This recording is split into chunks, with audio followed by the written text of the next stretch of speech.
To work or not to work? That is the question. For many people on low income, the dilemma they face is the balance between the work allowance and the tapering universal credit. This means that for every £1 they earn over the work allowance, they only get to keep 45 pence. Yes, you heard me, 45 pence. Today, you'll hear Mark's story and how he was faced with the choice of working full-time on a low income and having his universal credit reduced, or reducing his hours and balancing his work allowance and universal credit so that he can try and make ends meet. To compound matters, the flaws in the universal credit system meant Mark was forced to pay back a loan he received 18 years ago, in addition to the universal credit taper. We're here today with Mark, who is taking part in the Listening Project, and he's going to tell us his story of having to use the Barking Food Bank. Welcome, Mark. Good morning. Hello. When you first needed the food bank, what left you without the bare essentials in your life? Well, the first time I needed it was when I was on benefits, and it was just a case of I had some debts to cover, and at the end of the day I had no food. I went to the benefits office and asked for a loan or grant. Obviously any help they could help me. They said no, there's nothing what they could do. Like, they sent me to a place not far from here, somewhere around here, and told me I could get a food voucher. Mm-hmm. That's all they could help me with. How long ago was this? This was sometime last year. Right, okay. Early, I think, last year. That was the first time. Okay, so during the COVID, just towards the end. Okay. Yeah. So that was, carry on, sorry. Yeah. So I hadn't used it before, even though I knew of it, and I've seen it on TV, on all the social media. And then they told me to come down here to this place here, which I did, and I met Fumi, who was very nice. Most people there was pleasant. You weren't working there at the time, but all the other guys there would welcome him, because I was a bit worried about it at first, and a bit embarrassed. I won't be honest with you. I'm a proud person, so I was a bit embarrassed. No questions. Because you're a father of five, aren't you? Yes, you're a father of five, but and you're also working. At the time I wasn't. I am right. now. Okay. But at that first time I wasn't. You were not working? No, okay. I wasn't. No. But fortunately, I don't have the responsibility of my kids, because they're all adults. They're all grown ups and what they do this. So if that had been the case, it would have been a real crisis. Struggle. Yeah. And it probably wouldn't have been me. It would have been the mum coming. Yeah. But she's well off, so everything's cool there. Anyway, got to the food bank. Everything was nice. And got the food. I was surprised at how much I got. I wasn't expecting them as the amount that I got, and it helped so much. Yeah, got home, and I was relieved, because it got to the point where I was worried where I'm going to get my next meal. Had you missed meals before? Oh yeah, it got that bad that I was economizing with my food. It went down to a meal a day. Just to prolong what I've got, keep what I've got for longer. And it got to a stage where I thought, no, I can't do this. It's either, and I'm not going to go out and borrow and beg. It's not me. And I'm not going to go to family, and my family are in London. I came down here for work. Anyway, that's what happened.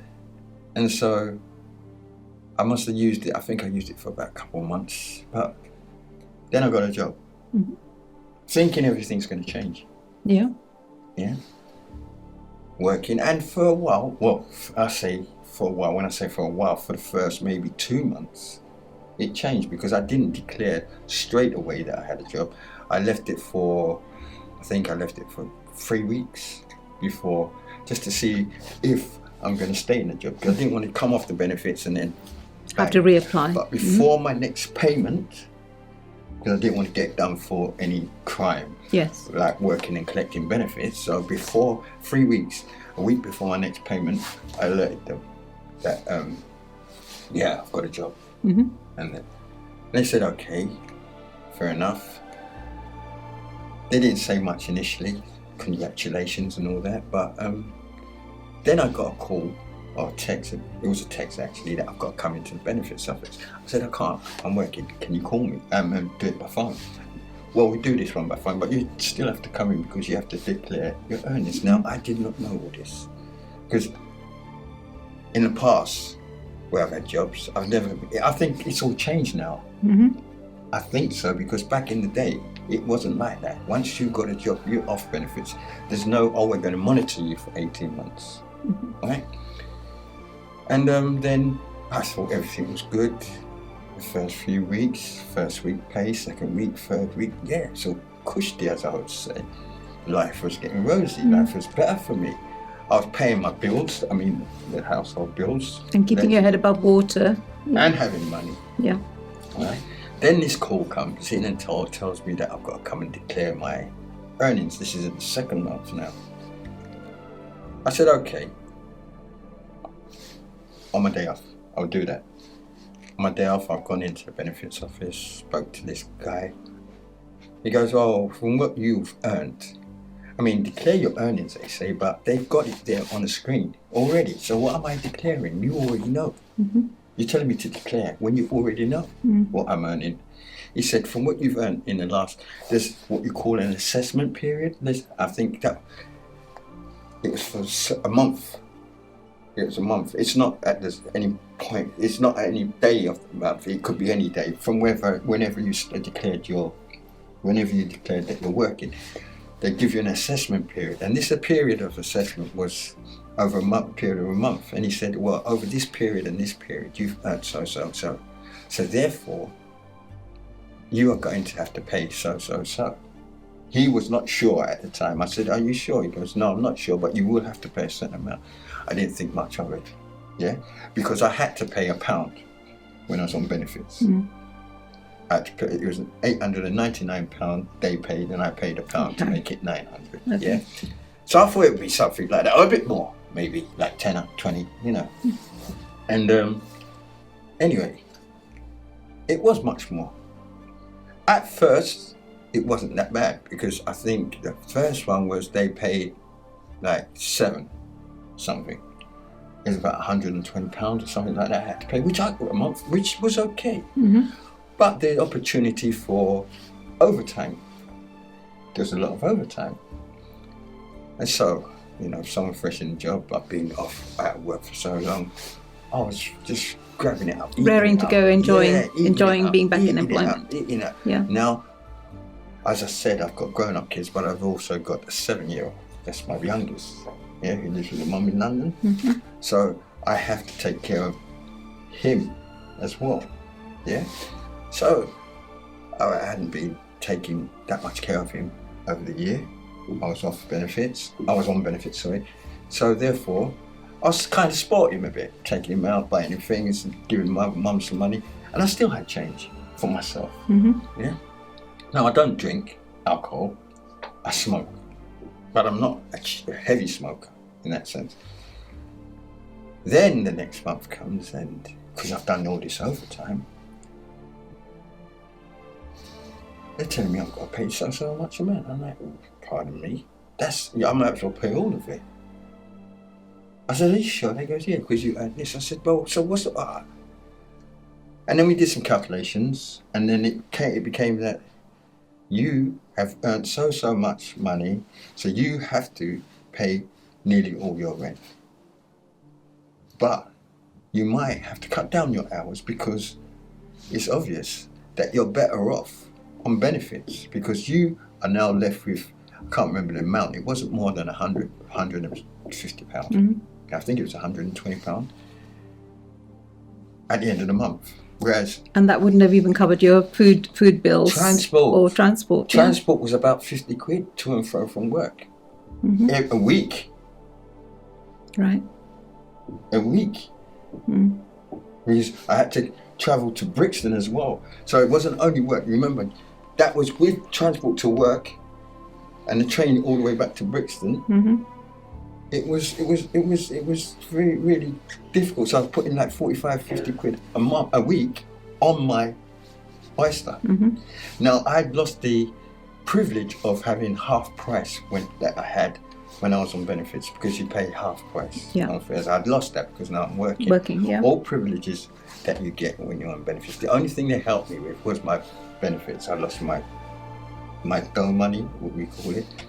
I didn't mind that because they were paying my rent. But I had to pay every other bill. Yeah. And then what happened was, I didn't realise how much I would have to pay at this particular time on this, I think it was the third month in. So I hadn't made plans for it. And as I said to you, I was spending, yeah? And then what's happened is that they've come and hit me with this bill, which I couldn't pay. And it was a bill, they said to me that no, it wasn't actually them, it was my landlord, who said to me that, oh, your rent was short this month by so. I'm like, what? All right, maybe there's been a mistake. I'll find out what it is about. When I confronted them, he said, well, you earned so amount of money and now you have to pay so much towards So it. you didn't realise that's what would happen? No one told me this. No one told me this when I declared I had a job. Yeah? Right. No one told me this. I mean, it might sound like, well, everybody else does it. What do you expect? It can't be, you know? But when you're not a high earner, as I'm not, yeah? When you're not a high earner, as I'm not, and you've got a high rent, which £900 is high for me. Yes. Yeah, a month, it is high. And I don't earn that much. And then you have to pay the lion's share of that rent. And then you end up without any money or better off. And then the person that should be encouraging you, i.e. your work coach, is telling you that, well, maybe you should consider quitting. So you find yourself in crisis again? Yeah. And how did you access the food bank at that point? At that point there, I owed my landlord. Now, I told him that, well, put it this way, I haven't got no money. I didn't realise that I had to pay you this money. They didn't tell me. So what I will do, I'll pay you the following month, which I shouldn't have done because it put more pressure on me for the following month because I still had to pay that month, right? And when I did, which I did do, I had to do it, so I had to go without. So I was back in the same position where I didn't even have money for lunch. So I was going to work and I'm doing a 12-hour shift. Yeah? And it's all day on your feet. On an empty stomach. I'm trying to, trying to. I'm coming back starving, yeah, but I'm so tired, I fall asleep. And then by the time I wake up, because I do night shifts, it's a 4 on 4 off. That job was a 4 on 4 off. And then, and it's nights, sometimes 4 nights, 4 days off, 4 days, yeah? And then it got to the extent where I wasn't eating, I was losing so much weight. I'm not a big guy as it is, but it became noticeable, really noticeable. And I'm feeling weak, I'm feeling tired at work, yeah? So I went to the benefits office again and she said, well, what you need to do is cut down your hours. If you don't want to quit, cut down your hours. So I thought, okay, I'll do that, that might help.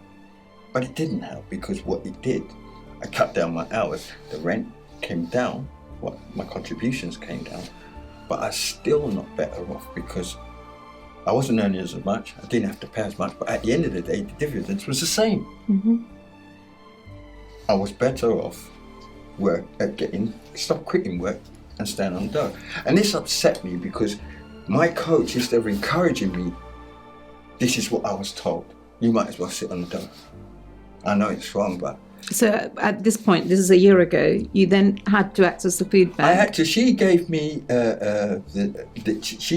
because I asked for a loan again. She said, but you've had one last time. Yeah. I said, but I've paid it off, but we can only give it once. There's this loan, I can't remember, hardship it's called. Yes, hardship. Like yeah. But it's only given once, regardless whether you paid it back or not. Mm-hmm. Yeah. And I paid it back. Could I get one just to make me survive this month, and then it'd be better for me next month? Now we can only give it once, and nothing I can do. But I can get you. I've got no food. I can help there. She told me to go. Already, I knew the food bank from the previous time I went there, and then. So where did you get your voucher to access the food bank? They sent me to, I don't remember what it's called, but it's not far from here actually. Right. So you got a voucher? Homes and... Mm-hmm. Yeah, I got the voucher, went to the food bank and got my food explained and got my food. They don't expect you to explain, they just want your voucher and they deal with you. They don't ask you what crisis you're in, they accept you, which is kind of them.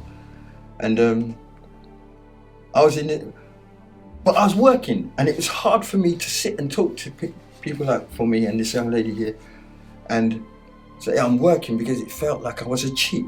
I felt like I was cheating because there were ladies with kids there, young kids in prams, and I felt like I was depriving them. I mean, you're working, why can't you cope? Yeah. But it was nothing on my behalf, it was nothing on my side. Yes. It's just the state of things, state of the country, and that's it. State of the system. It's the system. It's all down to the system. How did you personally benefit from the food bank? What was the atmosphere in the food bank? How did they welcome you? Oh, they're very welcoming. They, just like you have done, they give you tea, cakes sometimes. I mean, at Christmas, I got an invitation, surprisingly, to come get a hamper. And it was a lovely hamper, to be honest. It was kind. And they're very, I mean, they make you feel at ease. I mean, when you go there, especially for the first time, you don't know what to expect. Yeah? And it's embarrassing. It is embarrassing that you have to go to these places. Yeah? Regardless of your circumstances, it is embarrassing. You don't need to be, but yeah. But you don't need to. No, I can understand you. You don't need to be, but once you get there, they don't look down on you. Like, they understand. They make you feel at ease and welcome. Yeah? And then they ask questions as to dietary, you know, what diets, what you can't have, and what your preferences are. And they will help you in that manner as much as they can. They can't always get you exactly what you want, but they will do their best if they could. Yeah? And so, and that helped me in a sense where I didn't have to worry about my next meal, because worrying about your next meal is, I don't know if you've ever been in that crisis, but it's not a nice thing to do. Yeah, it's emotionally and physically draining. Draining? Yeah. It's suicidal. It is horrible. It is the most, I mean, I've never had to worry in the past about where I'm going to get my next meal. It's never got that bad until recently. So with the cost of living crisis and the cost of living payment that the government are going to give you, is that going to help you? They're not going to give me that. Because you're working? Yeah. Right, I'm not getting that cost of living payment. So the cost of living crisis, how's it going to, with the winter coming up, how's it personally going to affect you? Well, it probably in the same way it has. It might not change. It's only going to be more because I'm going to have to put the electric on, use the gas more, so my bills are going to rise. Yeah, it's going to affect me in that manner. So obviously, where I was getting away with 25 quid, I'm probably going to double. That's going to double because it's really cold out there. In the recent weeks, I've had to have my heating on, and I can see the bill going up. I just can see it going up because over the summer, I didn't have to worry too much. Yeah, because I wasn't using heating. I was just using, as in the central heating, I was just using the hot water and the gas. If you were a councillor or an MP for one day, what would you change in the borough? In the borough? That's a hard question. What I would do, I would make sure that they sorted out, the benefits. I think, I mean, I don't know if I mentioned, I was on 288. A month. I managed on that 288. But this benefit system of once you get a job, you automatically have to pay towards your cost of living, your benefits. Your rent. It shouldn't be like that. I believe that it should be that if you get a job and are working and earn a certain amount of money, then you have to start paying. Not straight away. As soon as you get that job, they start deducting money from your wages towards the rent. I know it doesn't start off pay all of it, but it shouldn't start until a certain point or a certain amount of wages.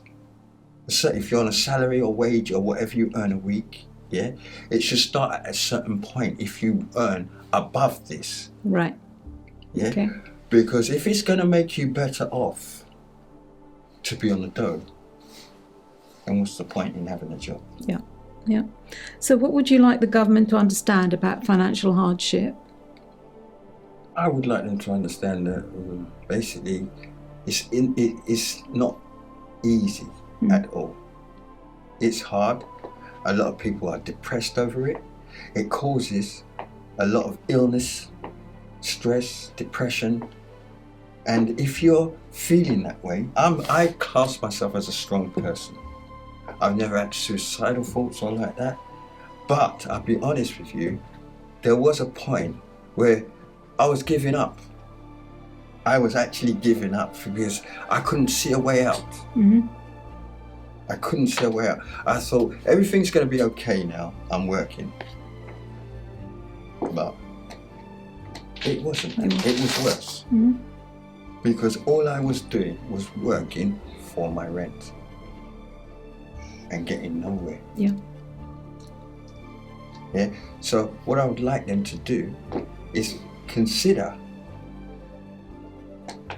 the state of mind of people that are on these benefits, who have just got into jobs, or at least let a person get their feet in the door before you start hitting them with this whatever they're calling the payment, repayments. The repayments.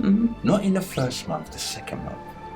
Let them work for a while, accumulate a certain amount, get their foot in and feel stable before you even start to deduct money from their wages. Because you don't give them a chance otherwise, especially those that are on low income wages. They haven't got a chance. They don't get a chance. You've got nothing. They hit you straight away. You have to pay back all your loans if you had them over the years or whatever. I mean, to be honest, the worst thing about it is that another thing happened. I don't know if you remember back in the day, they used to have something called a crisis loan. Right. There was a crisis. This is way back. Way back.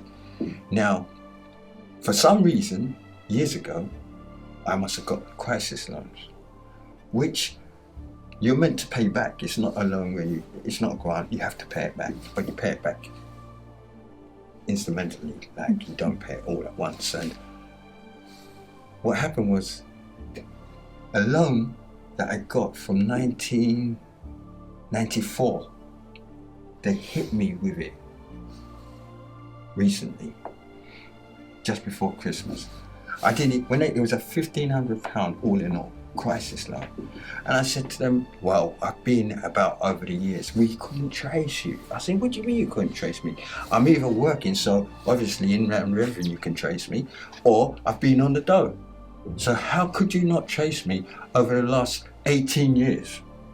And have you been able to pay that back yet? Oh, well, now I have. Right, okay. Yeah. But because I'm working, so this is deducted as well, apart from the what's it called, my rent, that also got deducted. And so I wanted to get that one done quick because it was one that was going to end. The rent one would never end, but this one could end. So I made sure that was done as soon as possible. 18, 20 years ago. And you tell me you don't know where I've been. I've not left the country. I'm either signing on, I'm working, so what's that about?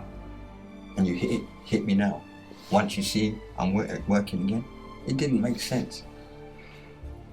Well, thank you for sharing your story, Mark. Is there anything else that you'd like to say or highlight? I think I've said it all. It's just that all this working, cut down your hours. They should encourage you not to cut down your hours, to make work, get into work. Don't cut down your hours or you're going to have to pay that.